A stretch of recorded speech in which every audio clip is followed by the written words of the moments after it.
Hi, you're listening to The Sociology Show, a podcast about absolutely anything to do with the wonderful world of sociology.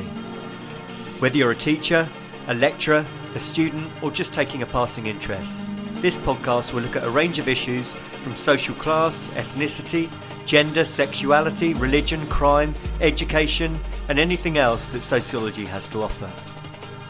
My name is Matthew Wilkin, and in each episode I will speak to someone working in the field of sociology and let them explain all about their own interests, their research and their experiences. So put your earphones in, turn the volume up, and let's be sociology geeks together, eh? My guest for this episode was Kim Constable. Kim is a sociology teacher based in Norfolk, working at a boarding school. Now, you might not have heard of the name, but you may have heard of the name The Hectic Teacher.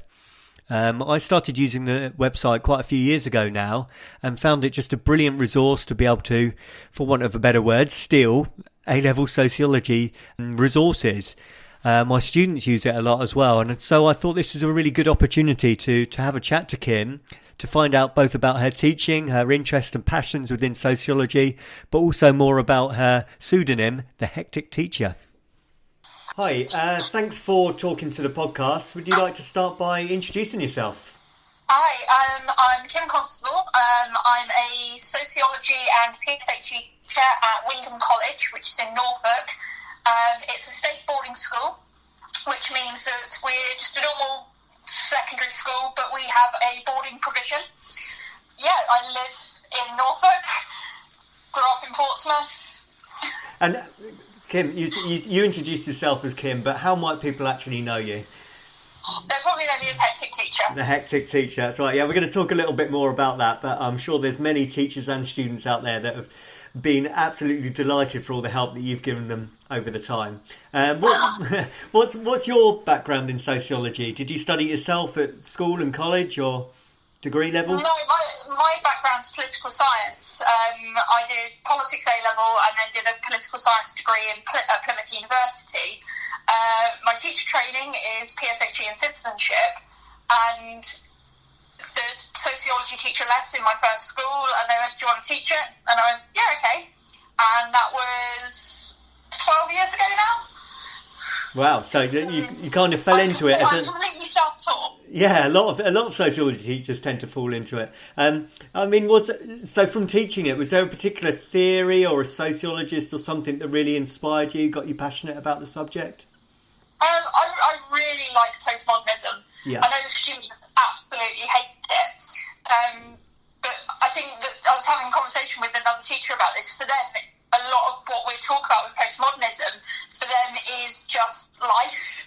So they can't see it as a change. Yeah. Whereas having grown up and gone through the technological advancements that we have, I find it fascinating thinking back to what my life was like as a teenager and thinking what life is like now for teenagers. I mean, my students find it absolutely phenomenal that I didn't have a mobile phone until I was 19. Yeah. They didn't exist. Yeah. I was just talking to some of my students. A lot of my students have gone back and started watching Friends on Netflix. And the episode where Ross and Rachel have an argument, and they were saying, why doesn't she just call him? It's like, well, you had to be in, you had to be at home to be able to receive the call. That just seems so alien to the students. Yeah, and when I say to them about the fact that I did my GCSEs, my A-levels, and the majority of my degree without the internet, they're like, how did you find information out? Like, I went to a library and looked in a book. Yeah. I mean, it's changed the technology in terms of postmodernism has changed the way that we live our lives, but it's also the disembedding and the way we interact with each other now that I find really fascinating, particularly as someone with social anxiety disorder, where I find physical interaction with people very difficult. I find interacting online much easier, and it helps me to understand why that is, using postmodernist theory. That's really interesting. I mean, from a teaching point of view, technology help or hindrance? I think it can be a help, but only if you're using it because it helps. Yeah. It becomes a hindrance when you're forced to use it. current situation aside, when they're kind of like interactive whiteboards, I absolutely detest interactive whiteboards. Yeah. Just give me a normal whiteboard and a projector and I'm happy. But I know I was at the start of my teaching career when they introduced interactive whiteboards and everyone's like, oh, you've got to use BoardWorks and you've got to do this and you've got to do that. And I was like, I don't want to. Yeah. I just want to write on the board. Yes, quite. And I think in that sense it can be a hindrance. But having learned how to use Microsoft Teams in the last couple of weeks, I can see how that can really help with my students and with education. Yeah. So it's both, but I think as long as you're using it for the right reasons, it can be quite helpful. So your theory, you like teaching postmodernism. Any particular sociologists or theories in particular you're passionate about? I quite like the idea of hyperreality. I find that really interesting, particularly with the growth of reality TV and scripted reality TV over the last few years. I've talking to students about it and kind of going, well, that's not real. Yeah. And I kind of go, no, it is. Particularly as a PSHE teacher, I talk a lot about Love Island, mostly because I absolutely hate it. Yeah. It's kind of the way that I can go, this is how not to be in a healthy relationship. But they're kind of going, no, this is real. So I'm like, no, there's a person behind the scenes who's kind of going, why don't you go over there and say this to this person? Or I've heard them say this about that person. So it's a lot of gossip mongering and stirring. Yeah. And for me, it's kind of, I find that really interesting at how our culture has shifted to wanting to see fake reality. Yeah. So I think that's, my brain's gone completely now, but Boreads? Yeah. Boreads, yeah. So I find that really interesting and that kind of discussion. I must say I am guilty of watching Love Island. For that very reason, I'm absolutely fascinated in... I suppose you could kind of link it to Goffman's presentation of self and, how the outside, what people present on the outside, the I and the me theory. But that does seem to be increasingly happening, doesn't it? Like the persona of someone online compared to what they're presenting in the classroom or in person or face-to-face. Yeah, and I use myself as an example when I'm with my students, because they find it difficult because of social anxiety. They think, well, how can you be a teacher and be in front of us all day? Yeah. And have social anxiety. It's like, but here I have a specific role. I have guidelines that I can follow, that I know what is expected of me and what is expected of you. When I'm in a situation where I don't know that, that's where my anxiety becomes the problem. So it's that kind of, particularly with dramaturgical model and Goffman and the idea that we do play these different roles. And I try to explain in terms of you're not the same person in my classroom that you are when you're in the boarding house with your friends or when you're at home with mum and dad. Yeah. And that's what I love about sociology. It's, as one of my students put it, it's like putting on a new pair of glasses and seeing the world in such a different way. Yeah. So that you're interested in kind of the symbolic interactionism as well, that kind of theory? Oh, yeah. The students tend to really struggle with symbolic interactionism and that side of theory. But I personally find it really interesting and therefore understand it possibly slightly better than functionalism and Marxism. Yeah. Which whenever we do an essay plan for functionalism or Marxism, I always argue that they're not useful just because it's easier. Yes, yeah. Does that bring us on to, is there any areas that you not as passionate about then, any theories that you don't particularly enjoy teaching? Yeah, I guess it's the structural approaches. I quite enjoy feminism because I think it's very relevant. But with Marxism and functionalism, I'd say more functionalism. I just find it very out of date. And that a lot of what the theory is saying, you can see elements of it in modern society, but not as much as the late modernity and post-modernity stuff that we do. Yeah. I mean, at the moment, though, I think we're seeing quite a lot of functionalist theories with social solidarity and cohesion and the self-regulation with the lockdown and the clapping to the NHS workers and all of that. but I'm not sure that's around to stay. Yes, that's true. How long before we go back to our consumerist lifestyles and back to the Marxist theory? It's true. You said you like teaching feminism. In the time that you've been teaching, have you noticed any changing attitudes in feminism? I always start by asking people to raise their hand who classes themselves as a feminist. And I have seen some changes in developments in the last 10 years or so. Just wondered what your experiences were. Yeah, I still find that sociology is very much female-dominated, but I'm getting more and more boys coming into my classes, which is fantastic. I mean, I've got 28 Year 12s this year, and 5 of them are male, which doesn't sound like a lot, but when I've had classes of 100% female, it's nice to see that growth. But there's been a lot of girls who start off thinking feminism is radical feminism, and then the more they learn about it, they're kind of like, okay, there's more nuance to this, and many more are moving more towards intersectional feminism. Yeah.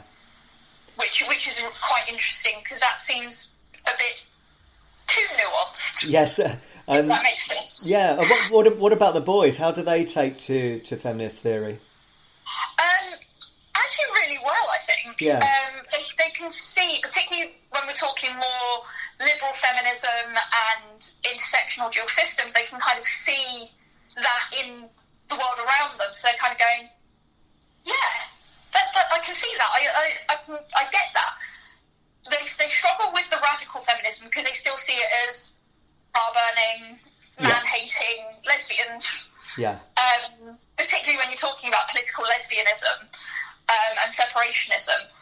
But they are kind of going, I think the Me Too campaigns and the He for She campaigns have kind of made it more mainstream, so they can see it, so it doesn't feel like they're on the outside of it.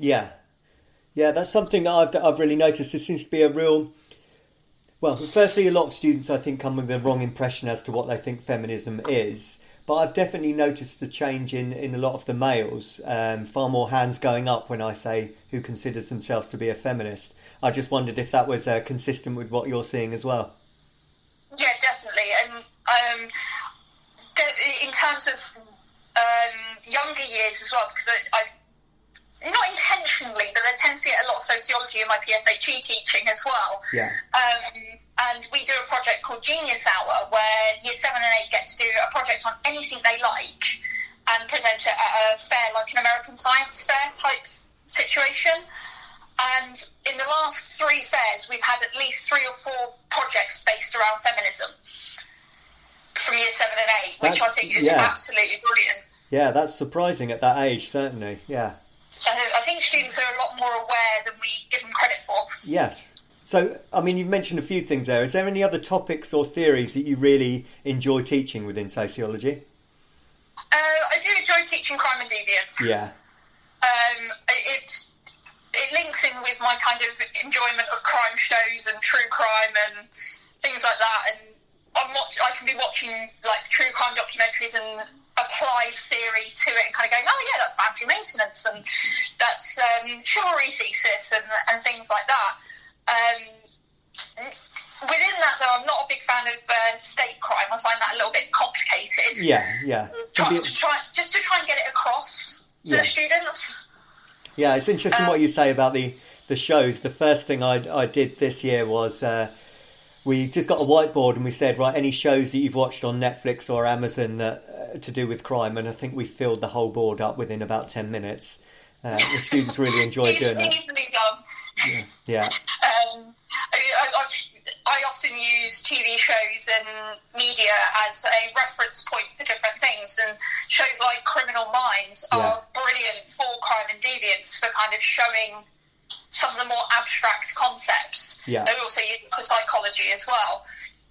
But I do enjoy crime and deviance. I do enjoy domestic division of labour as well. I find that one really interesting. Yeah.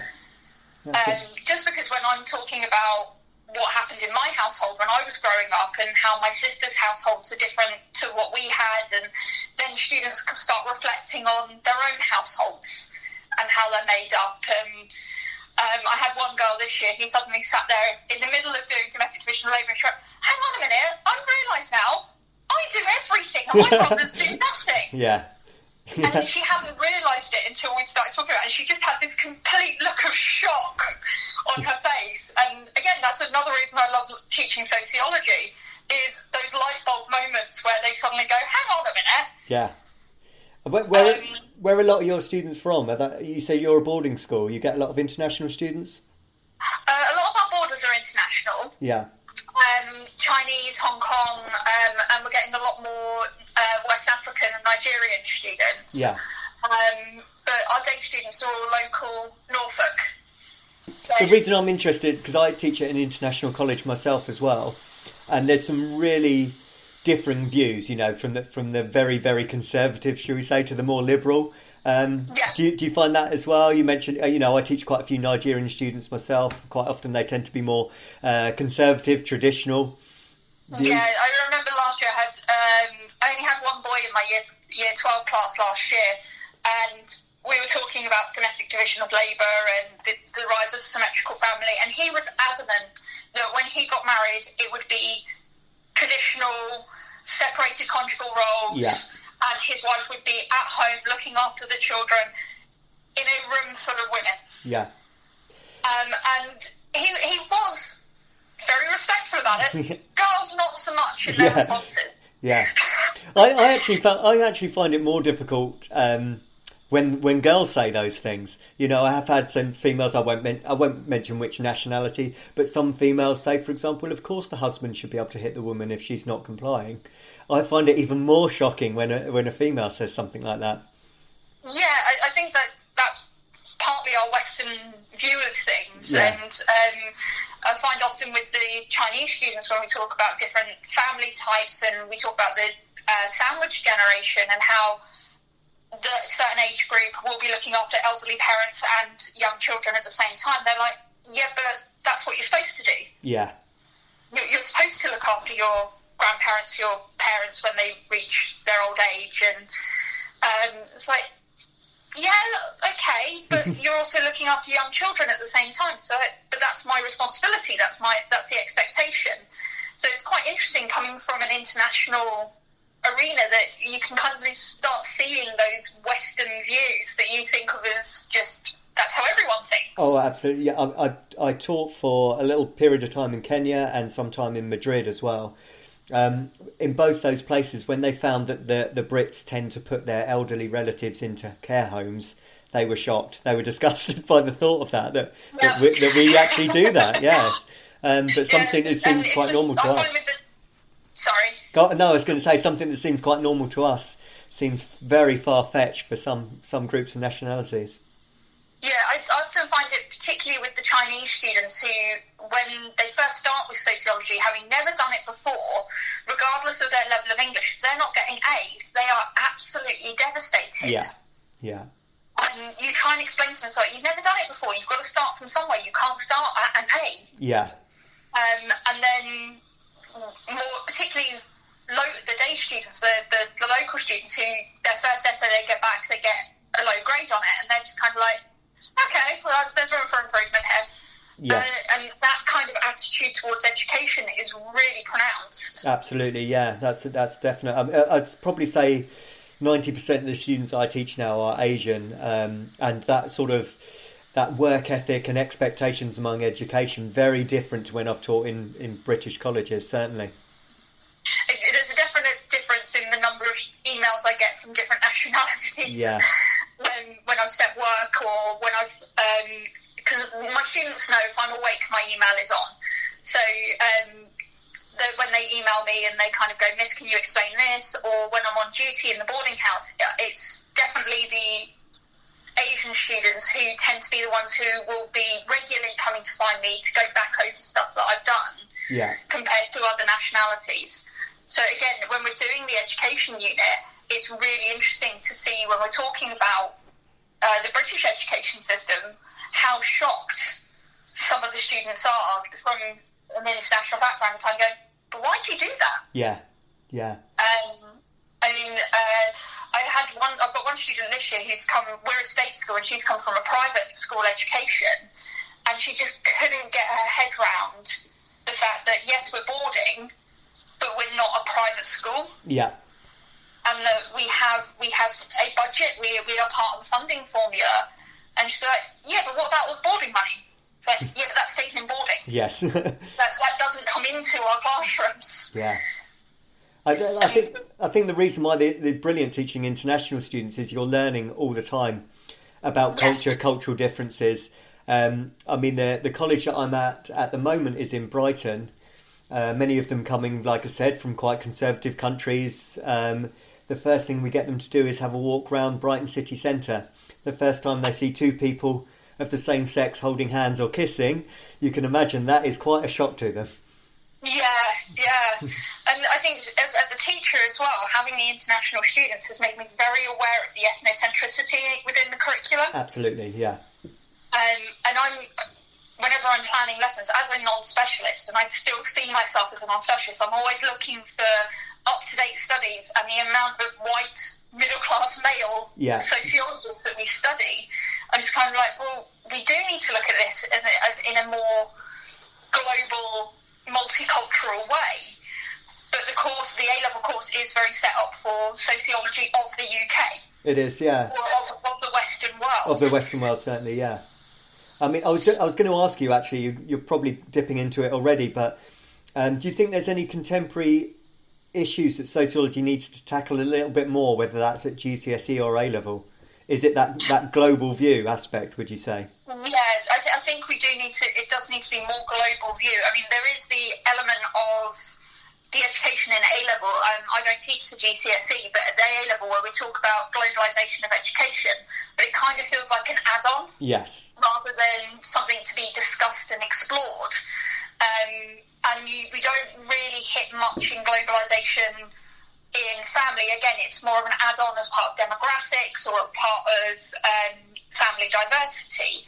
So I think there does need to be that more expansion on globalisation and the impacts that has had on society. But also, I had a guy come in from UEA a couple of years ago, and his specialism is the sociology of social media. Right. And I thought and it was a brilliant discussion and talk from him. Yeah. And maybe that's something we need to perhaps look at a little bit more, but maybe not yet. Yeah. It's still a bit too new.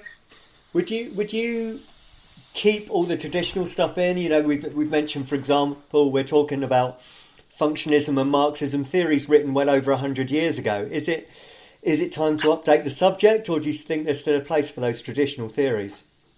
I think there's still a place. I think you still need to know the history to be able to understand the present.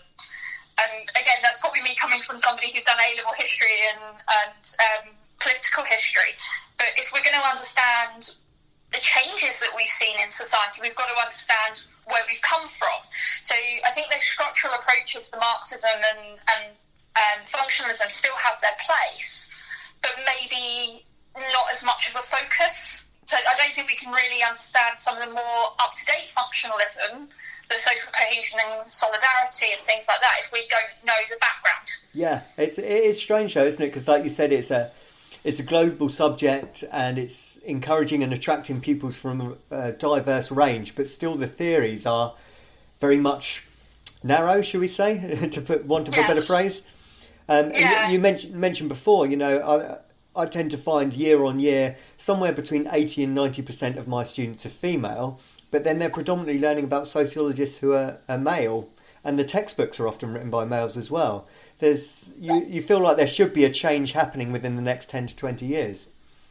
You'd like to hope so, but again, when we start discussing education, and I've been working today on looking at subject choice and gender and achievement in education, it is that movement from main education, so compulsory education, into higher education, where we see that shift. And again, that's possibly partly to do with gender role socialisation, where it's kind of like women don't go into higher education because they need to start a family, or they need a career that's a bit more stable. So I think I'd like to think there'd be a change, but I'm not sure if society's ready for that yet. Yeah, I mean, the statistics are now showing more females going to university, so you would have thought there's a natural progression in who we're seeing in the academics in the next decade or so, but we'll have to wait and see on that area. Yeah, I think you see it in just general. It's that age range of the late 20s to the late 30s, where people who have done their masters and their PhDs and are starting to publish. That's the age range where women are kind of stepping back, because that's when they're having children. Sure. So, perhaps it's a biological thing as much as a sociological one. Yeah, quite possibly. Okay, Kim, we mentioned at the beginning you're also known as the Hectic Teacher. So tell us all about the Hectic Teacher, how it started, what it's about, for those that might not know much about it. So it started off as a project. I was unemployed for about 6 months in the process of moving from teaching abroad back to the UK, and I needed to keep my brain occupied. And a friend said, "Why don't you write a book?" So I did, and then created the website around the book, which was the Hectic Teachers Ideas Bank and Resource, as a way of sharing ideas, and particularly sharing PSHE at the time, because there isn't that much out there for PSHE, beyond PSHE Association or paid for resources. And then as I started teaching sociology, I realised, again, there's a lot of stuff out there, but it's a lot of the time it's paid for resources and things like that. And my students were like, "Oh, Miss, can you email me the PowerPoint? And can you email me this? Can you email me that?" So I thought, right, I'm just going to put it all on a website, and then they can access it as and when they want to. And everything that I produce, everything I put on my site is stuff that I'm using in my classroom. I don't create anything special for the website. It's all stuff that I'm using myself. So it's all coming from a practical viewpoint. Yeah. But I'm also a major workaholic, and if I get an idea in my head, it's got to come out, otherwise I can't sleep. I was going to say, I don't know where you find the time from, but your website is huge. The amount of information, you're always putting stuff on Twitter. I mean, firstly, I've got to say you're incredibly charitable. You know that you're willing to share. You're willing to share all these resources. But I got the impression you were somewhat of a workaholic, Kim. I am. I like to keep. It stops me getting inside my own brain. Yeah. But I also just love learning. Yeah. And that's what I love about sociology, is I'm always learning something new, and there's always a different way of looking at things and viewing things and different studies and things like that. So it's a constant update. And not just with sociology, but teaching as well. I've got a huge bookcase full of teaching books and things where I've got ideas from, and I'm sort of like, "Oh, that can go with that, and I could do that way."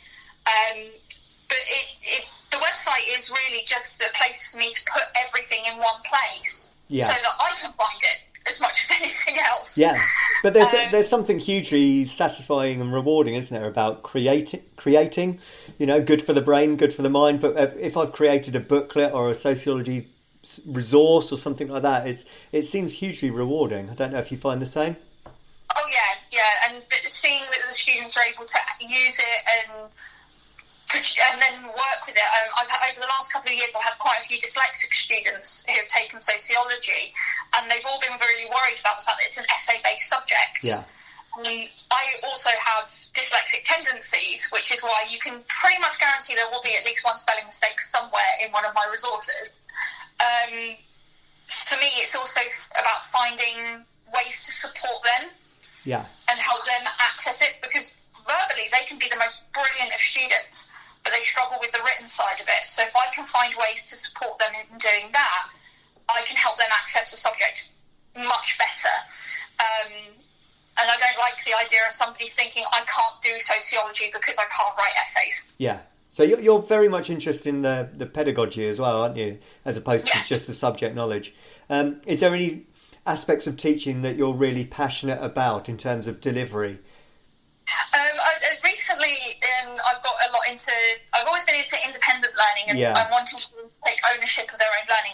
I've never been a spoon-feeding teacher, because I think if you're interested in something, you want to go out and do more on it, and you want to engage. And I always say to the students, it sounds really harsh, but at the start of the year, if you don't want to be here, change now. Yeah. Because if you don't want to be here, you're going to struggle. Yeah. But at the moment, I'm really into kind of dual coding and cognitive load theory and kind of the redesign I'm doing of my resources at the moment are all with that in mind, trying to make it less of an overload for the students and more kind of chunking it down a little bit. Okay, could you explain a little bit more about that, actually? What is that like putting bite-sized pieces to learn knowledge? Is that right? Yeah. So cognitive load theory says that our working memory generally has, if I'm remembering this correctly, the capability for 4 chunks of new information. Right. So if particularly with A-level, if we're trying to do a lot in a single lesson, most of that's just going to go in one ear and out the other. Yeah.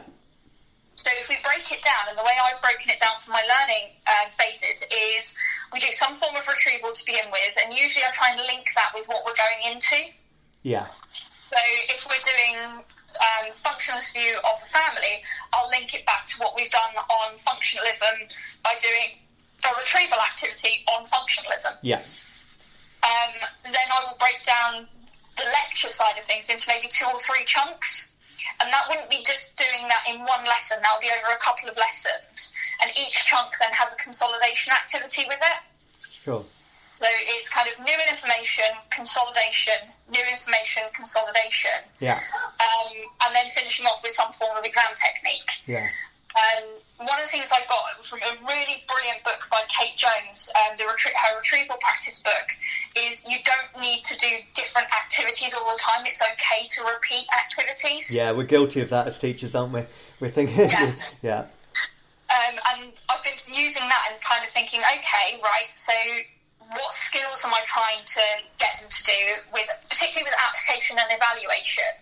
I try and leave that for the consolidation activity, so they're taking the knowledge and applying it or evaluating it in the consolidation. So I'm always trying to think, what skill am I trying to develop here? What do they need to be able to do to demonstrate their knowledge in the exam without teaching to the exam? I think sociology lends itself well to new pedagogies because it's so flexible. Yeah.